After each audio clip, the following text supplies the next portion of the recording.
La Carta de Santiago, capítulo 1.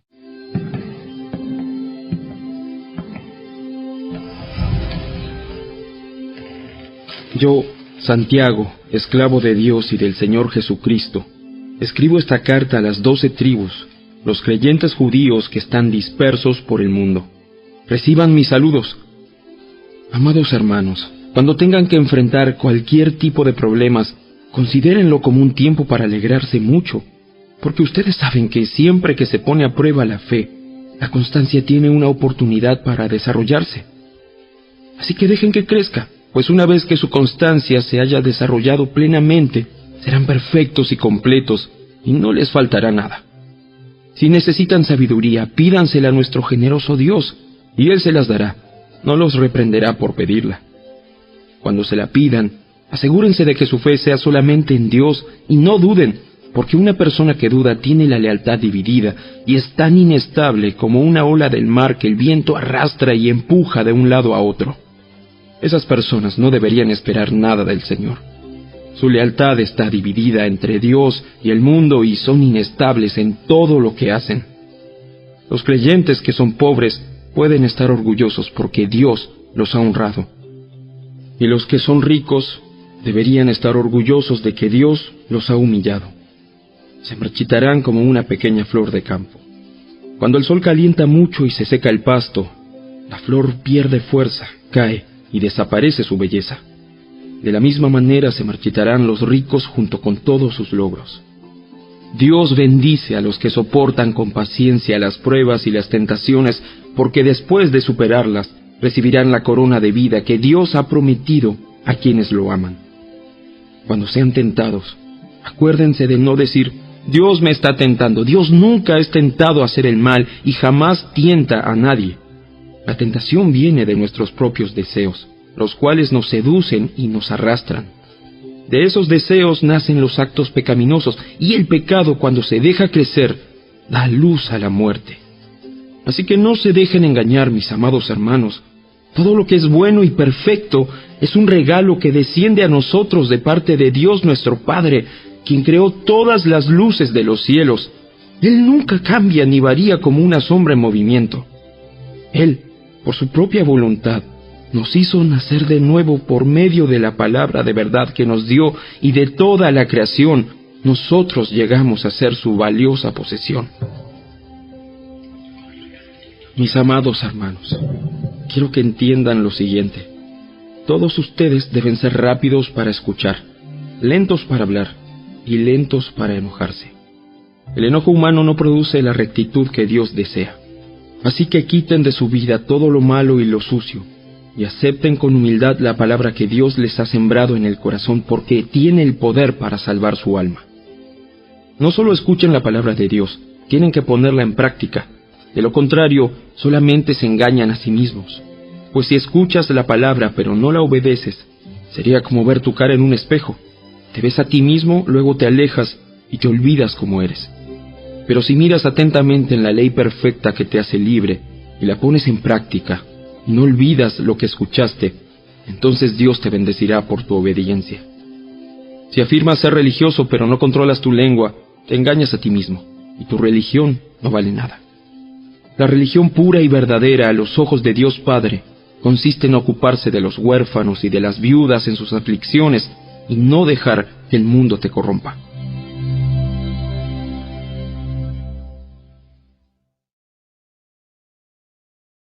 Capítulo 2.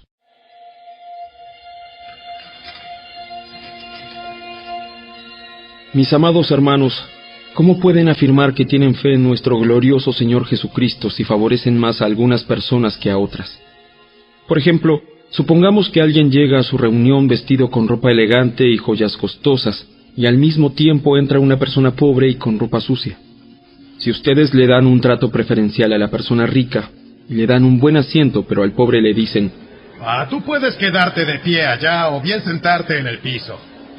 ¿Acaso esta discriminación no demuestra que sus juicios son guiados por malas intenciones? Escúchenme, amados hermanos, ¿no eligió Dios a los pobres de este mundo para que sean ricos en fe? ¿No son ellos los que heredarán el reino que Dios prometió a quienes lo aman? pero ustedes desprecian a los pobres. ¿Acaso no son los ricos quienes los oprimen a ustedes y los arrastran a los tribunales? ¿Acaso no son ellos los que insultan a Jesucristo, cuyo noble nombre ustedes llevan? Por supuesto, hacen bien cuando obedecen la ley suprema tal como aparece en las Escrituras: ama a tu prójimo como a ti mismo. Pero si favorecen más a algunas personas que a otras, cometen pecado. Son culpables de violar la ley. Pues el que obedece todas las leyes de Dios menos una es tan culpable como el que las desobedece todas. Porque el mismo Dios dijo: no cometas adulterio. También dijo: no cometas asesinato. Así que, si ustedes matan a alguien pero no cometen adulterio, de todos modos han violado la ley. Entonces, en todo lo que digan y en todo lo que hagan, recuerden que serán juzgados por la ley que los hace libres. No habrá compasión para quienes no hayan tenido compasión de otros. Pero si ustedes han sido compasivos, Dios será misericordioso con ustedes cuando los juzgue. Amados hermanos, ¿de qué le sirve a uno decir que tiene fe si no lo demuestra con sus acciones? ¿Puede esa clase de fe salvar a alguien? Supónganse que ven a un hermano o a una hermana que no tiene que comer ni con qué vestirse, y uno de ustedes le dice: ¡Adiós! ¡Que tengas un buen día! ¡Abrígate mucho y aliméntate bien! Pero no le da ni alimento ni ropa. ¿Para qué le sirve? Como pueden ver, la fe por sí sola no es suficiente. A menos que produzca buenas acciones, está muerta y es inútil. Ahora bien, alguien podría argumentar: algunas personas tienen fe, otras buenas acciones. Pero yo les digo, ¿cómo me mostrarás tu fe si no haces buenas acciones? Yo les mostraré mi fe con mis buenas acciones. Tú dices tener fe porque crees que hay un solo Dios. Bien hecho. Aún los demonios lo creen y tiemblan aterrorizados. ¡Qué tontería! ¿Acaso no te das cuenta de que la fe sin buenas acciones es inútil? ¿No recuerdas que nuestro antepasado Abraham fue declarado justo ante Dios por sus acciones cuando ofreció a su hijo Isaac sobre el altar? ¿Ya ves? Su fe y sus acciones actuaron en conjunto. Sus acciones hicieron que su fe fuera completa. Y así se cumplió lo que dicen las Escrituras. Abraham le creyó a Dios, y Dios lo consideró justo debido a su fe. Incluso lo llamaron amigo de Dios. Como puedes ver, se nos declara justos a los ojos de Dios por lo que hacemos y no solo por la fe. Rahab la prostituta es otro ejemplo. Fue declarada justa ante Dios por sus acciones cuando ella escondió a los mensajeros y los ayudó a regresar sin riesgo alguno por otro camino.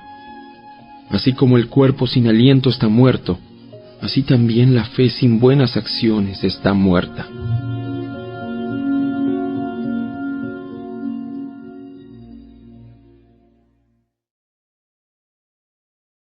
Capítulo 3.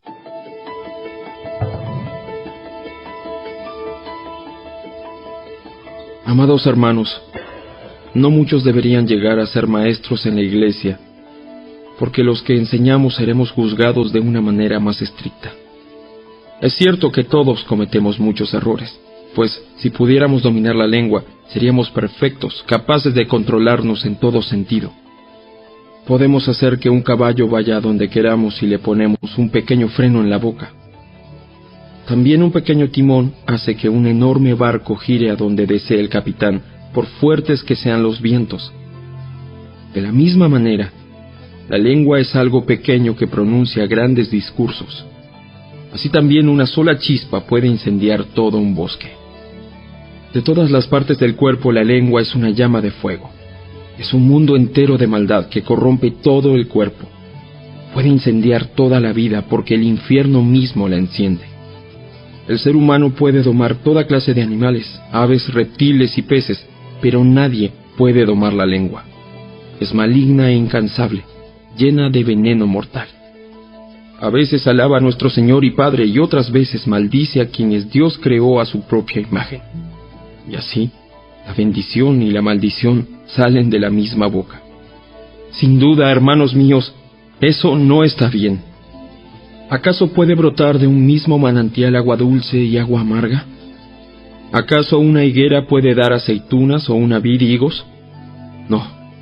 como tampoco puede uno sacar agua dulce de un manantial salado. Si ustedes son sabios y entienden los caminos de Dios, demuéstrenlo viviendo una vida honesta y haciendo buenas acciones con la humildad que proviene de la sabiduría.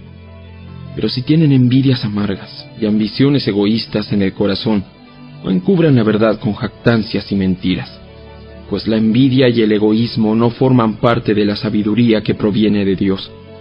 Dichas cosas son terrenales, puramente humanas y demoníacas, pues donde hay envidias y ambiciones egoístas, también habrá desorden y toda clase de maldad. Sin embargo, la sabiduría que proviene del cielo es, ante todo, pura, y también ama la paz. Siempre es amable y dispuesta a ceder ante los demás. Está llena de compasión y del fruto de buenas acciones. No muestra favoritismo y siempre es sincera. Y los que procuran la paz sembrarán semillas de paz y recogerán una cosecha de justicia.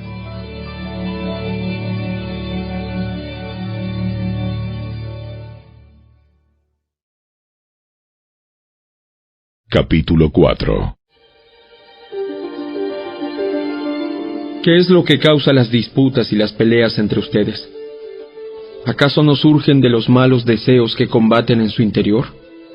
Desean lo que no tienen, entonces traman y hasta matan para conseguirlo. Envidian lo que otros tienen, pero no pueden obtenerlo. Por eso luchan y les hacen la guerra para quitárselo. Sin embargo, no tienen lo que desean porque no se lo piden a Dios. Aun cuando se lo piden, tampoco lo reciben porque lo piden con malas intenciones. Desean solamente lo que les dará placer.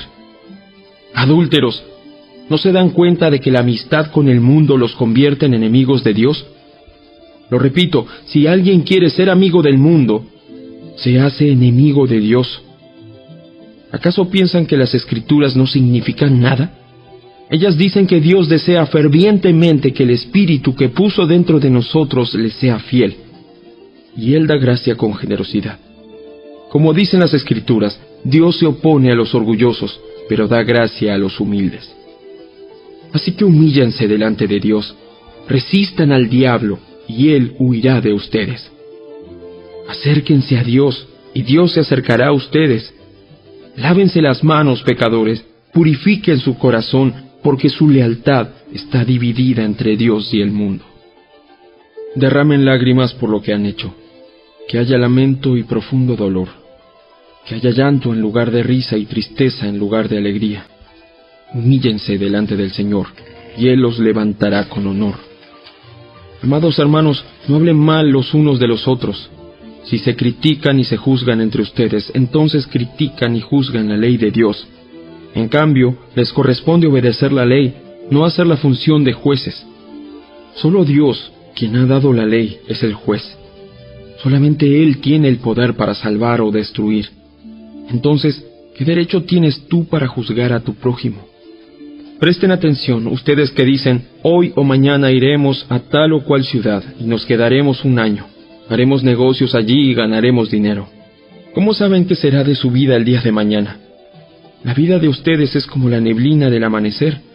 Aparece un rato y luego se esfuma. Lo que deberían decir es, si el Señor quiere, viviremos y haremos esto o aquello. De lo contrario, están haciendo alarde de sus propios planes pretenciosos y semejante jactancia es maligna. Recuerden que es pecado saber lo que se debe hacer y luego no hacerlo.